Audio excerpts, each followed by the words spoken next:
So after going over the story of the parable of the Sadhu about the group of climbers who had the goal to reach the summit, and they found the Sadhu who was basically dying with hypothermia and everything, I thought that being in that situation would have been stressful enough, trying to have this goal that I've worked a long time for.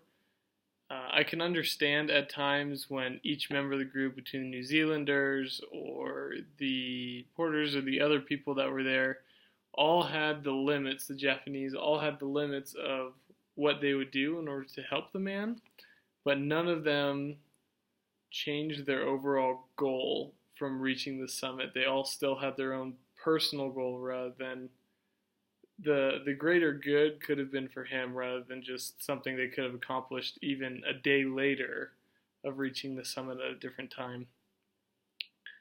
Um, if I was in the same situation, I would have most likely stayed behind. I would have made sure that the man was taken care of. I understand that personal goals are things that need to be reached, and that if you relate this to an organization has goals and things they need to hit. But if you lose the greater good because you only can help so much that you are willing to, I think that really destroys the ethical character of the organization.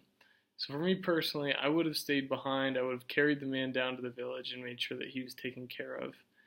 Um, and I would have made the ascent a day later. It would have been different than what I had planned, but my conscience would have been clear rather than these other people who can tell themselves, yeah, I did enough, even though they could have done more. And I think that's really the situations at hand is I feel like I wanted to make sure I did everything I could rather than enough of what would help rather than actually helping the man.